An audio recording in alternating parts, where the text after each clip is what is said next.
Exhibition is good. അത് വളരെ നല്ലൊരു ഒരു മൂവാണ്. കാരണം ഇപ്പോൾ എസ്പെഷ്യലി കുടുംബ ബന്ധങ്ങളെക്കുറിച്ചിട്ടും കുടുംബ ബന്ധങ്ങളുടെ ആ ഒരു പൊരുത്തക്കേടുകളെ കുറിച്ചിട്ടൊക്കെ പഠിപ്പിക്കേണ്ട ഒരു സമയമാണ്.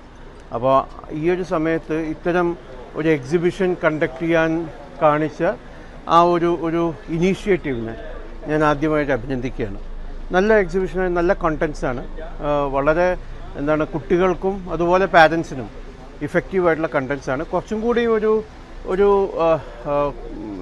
പ്രസൻറ്റേഷൻ കുറച്ചും കൂടി ഒരു കമ്പ്യൂട്ടറൈസ്ഡ് ആക്കാമായിരുന്നു എന്ന് എനിക്ക് തോന്നുന്നു. കാരണം കുട്ടികൾ പറഞ്ഞ് ടയേർഡാവുന്നത് കണ്ടിട്ടുണ്ടായിരുന്നു. അപ്പം അത് കുറച്ചും കൂടി നമ്മളിപ്പോൾ AI കാലല്ലേ, കുറച്ചും കൂടി ഒന്ന് ഇൻറ്ററാക്റ്റീവ് സോർട്ട് ഓഫ് കമ്പ്യൂട്ടറൈസ്ഡ് പ്രസൻറ്റേഷനൊക്കെ ആക്കാമായിരുന്നു എന്നുള്ളൊരു ഒരൊറ്റ അഭിപ്രായമുള്ളൂ. Otherwise all good. നല്ല contents which is effective for the family, both parents and children.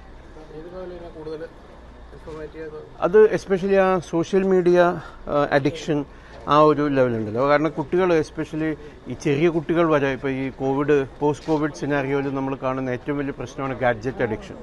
അപ്പോൾ അതിനെക്കുറിച്ച് കുറച്ചും കൂടി സയൻറ്റിഫിക്കായിട്ട് പറഞ്ഞ് മനസ്സിലാക്കി കൊടുക്കുക എന്നുള്ളത്. മറ്റേത് നമ്മൾ പാടില്ല എന്ന് പറയുമ്പോൾ അതിനൊരു റൂഡ്നെസ് ഉണ്ട്. ആ റൂഡ്നെസ് കുട്ടികൾക്ക് ഇഷ്ടപ്പെടില്ല. പക്ഷെ അതിന് കുറച്ചും കൂടി സയൻറ്റിഫിക്കായിട്ട് കുട്ടികളോട് പറഞ്ഞ് മനസ്സിലാക്കുമ്പോൾ അത് കുട്ടികളത് ഉൾക്കൊള്ളാനുള്ള സാധ്യത കൂടുതലാണ്. And they did it well. Okay, thank you.